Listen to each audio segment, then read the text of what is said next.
It's good to see you again.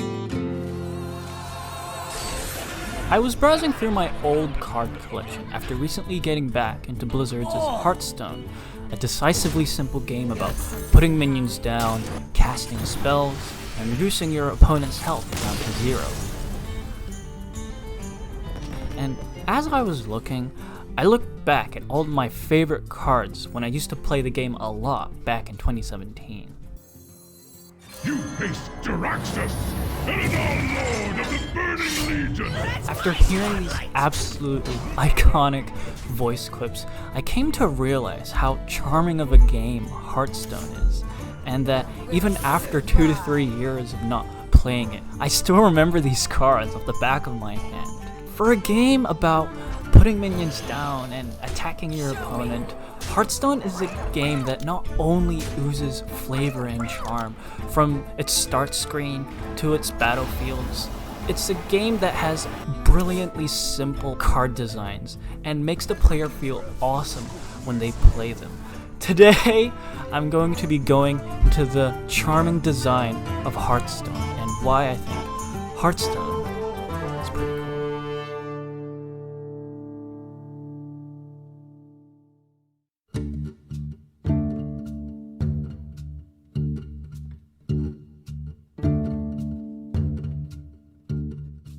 I think a good place to start are the atmospheres of the game, and how Blizzard immerses the player in its UI to feel like they're in a tavern, and when playing, putting them inside the world of one of their many wacky expansions.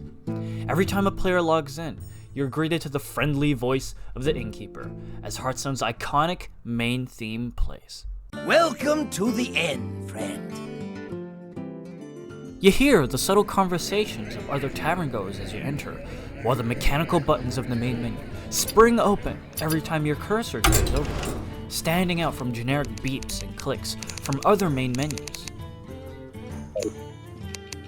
Hearthstone has always aimed for this one thing, to make the game feel like home after a tiring adventure in Azeroth, or just a long day's work. The sense of warmth you feel in this inviting atmosphere is a small but magical thing reflected well in Hearthstone's main screen. As we move into the card collection, the music is slower and softer, almost resembling thinking music, as this infinitely sized book opens. This is a time of creativity and curiosity amongst the player, as this is the place where decks are made, where players can browse the cornucopia of cards and appreciate the artwork of each one, each even having a short line of comedic flavor text. More of the main menu's mechanical sounds return as you continue to go through your decks, giving the sense that a goblin inventor is storing and managing everyone's card collections. But things get more interesting as the collection transforms into its wild variant. Here, subtle smudges and claw marks can be seen between the pages of the collection, as cards of players have been stored here for a long time, where tree roots now grow. Hi, little editor's note, Wild is actually the format where you can use cards from all expansions, as opposed to just the last 2 years. That's why you see lots of tree roots and the book is really old in the collection, because you're using cards from expansions that have released like years ago, compared to standard, which is all clean and stuff, which is only just the last 2. That's all, back to the video. Overall, the collection is a place that incites creative thinking, where the imaginations of players can go Wild! With the main screen out of the way, moving into Hearthstone's battlefields is where the charm of the game really begins to show. You see, every time you play, there are multiple different game boards that you can play on, each one created to represent the theme of each expansion. Each battlefield features its own special music, and even special toys to play on, while you wait for your opponent to stop.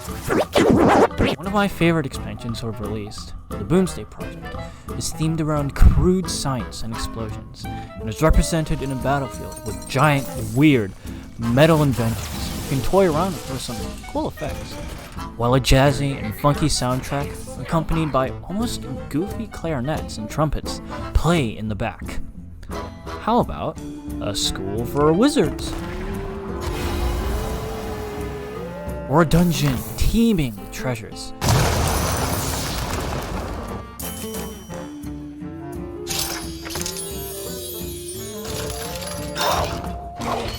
How about a not-so-normal fair, corrupted by an ancient being?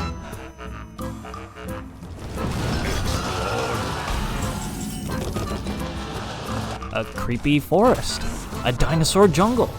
All of these small things immerse the player in a different world, despite only playing on a static Game Boy. With all this in mind, it's easy to see how seriously Blizzard takes it in making the many different atmospheres of Hearthstone.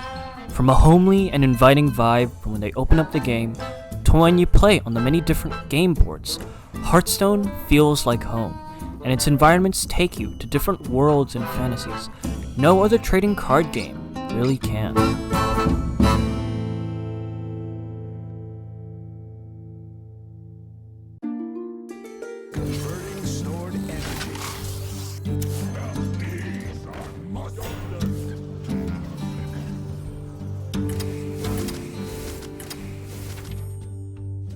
Before even designing a card, Blizzard initially lays out the world and the overarching idea of a setup first, capturing that sense of atmosphere I mentioned earlier. Cards are more than just minions and spells. They're a combination of flavorful artwork, name, sound effect, and game mechanic that resembles the action of a card.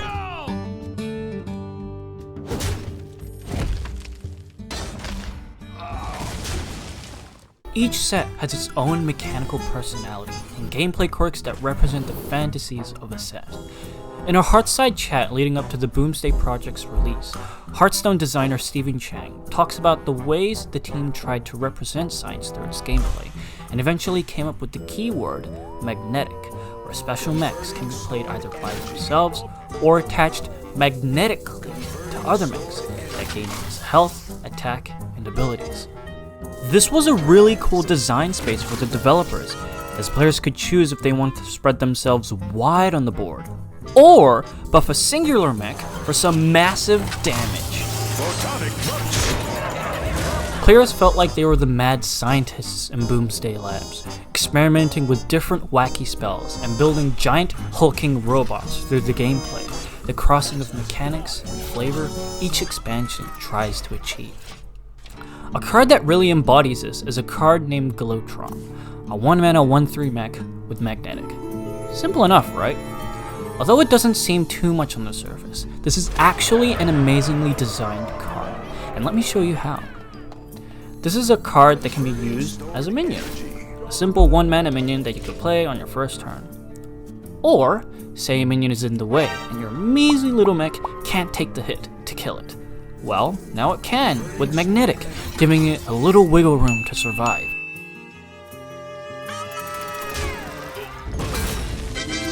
How about a 0 attack egg that can't attack? Well, now it can. Want to make it extra spicy by buffing it in your hand? Well, now instead of a 1/3 buff, it's now an even better buff. These situations are just one of many that show how a measly 1-mana mech can have so many different uses that make each turn feel like a puzzle players need to plan and solve for future turns. Now that we know about magnetic, let's go on to a different keyword, this time being released during the madness of the Darkmoon Fair expansion, named Corrupt, where if you play a card that costs higher than the one you have, it gains a bonus if it transforms. Like Strongman, for instance, who costs 0 when you corrupt him, basically being free with any 7 mana or higher card. The idea behind it being that a god demon thing changes and transforms many of the carnival stalls and fairgoers as the whole thing goes on. The reason why I'm talking about this keyword is because of this one card, Yasharaj the Defiler, who is literally the giant god demon thing. Despite its appearance, this card is actually useless on its own, being a 10 mana 10/10 where some other cards have better stats. However, the magic of this card lies in its effect, This Chad brings back all the corrupted cards that you've played throughout the game into your hand for free! Meaning that you can play all your strongmen and other busted cards all in the same turn. This card is important because not only did it make you feel like you were playing with the god of death, but it presented a deck building challenge, which is the perfect segue to this last point. Players needed to put lots of corrupt cards into their decks for Yashiraj to be their big finishers.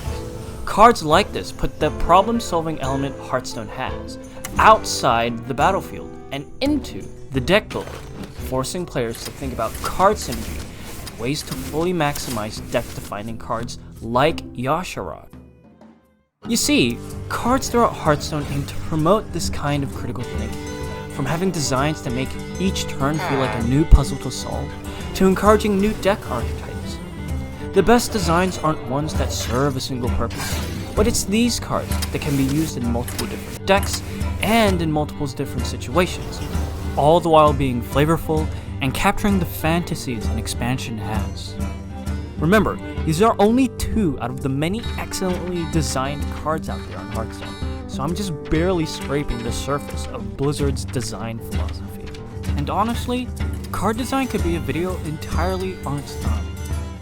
But with all that said, there's one last thing that ties all of this together.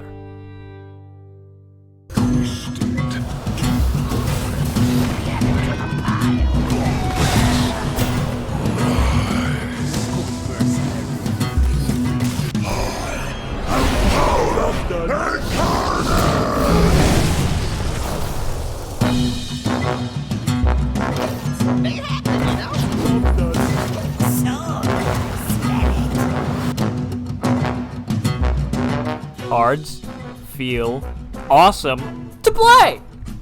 What else can I say, dude? What else can I say? There is something about those sound stingers and epic effect animations that cross the line of simply being a regular card to being something that you remember fondly every time you play it. You face Jaraxxus, Eredon Lord of the Burning Legion! On top of gameplay mechanics and flavor, it's the effects, sounds, and animation that tie it all together and make Hearthstone's cards what they are. They add a sense of power that you just don't get in traditional trading card games. Cards like Deathwing enter with a treacherous music stinger and flies over the battlefield, smothering it in flames and destroying every minion in its path. Deathwing, of course, being the world-ending dragon that he is, he has an animation that fits his terrifying power and gives players that, oh my god, I have the power feeling. Even cards that are functionally the same feel different through their animation. Take these 3 cards: Fan of Knives, Arcane Explosion, and Consecration, all having some form of AoE effect that deals damage to all enemy minions.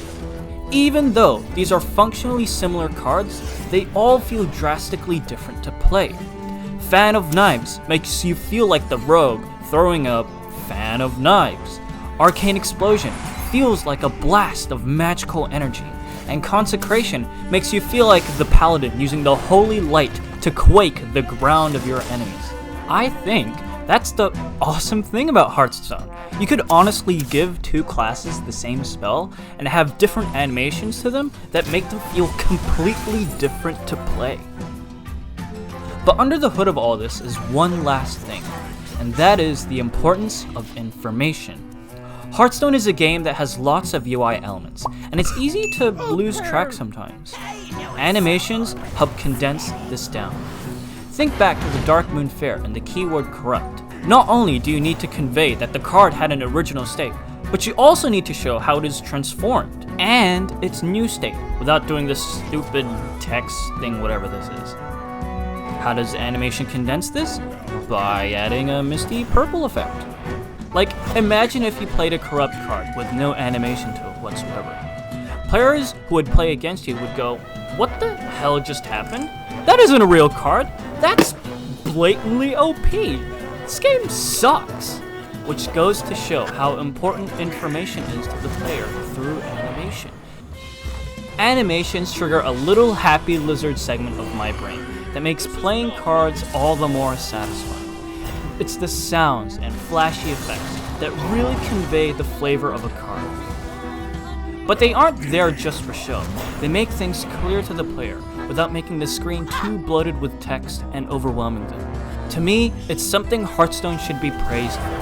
A game that really takes advantage of its digital format and makes the player feel freaking awesome.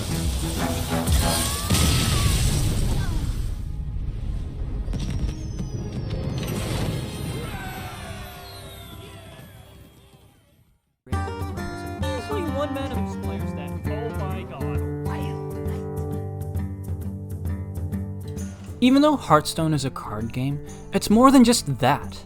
It's the combination of charming artwork and animation, charismatic sound and feedback, and excellent game design to challenge players. In Hearthstone, you're not just playing with cards, you're playing with magic, creatures small to the unimaginable. It's a game that feels like home and takes you to places in one of its many wacky, wild expansions. And it's a game that makes the player feel powerful every time a card is played, conveying information through subtle and visually appealing ways. Hearthstone holds a special place in my heart, and after all the research for this video, I have an entirely new appreciation for this game's design. From its atmospheres, to its cards, to its many awesome animations, this is what makes the game so charming, and why I think Hearthstone is pretty cool. Thank you guys so much for watching, and I'll see you next time.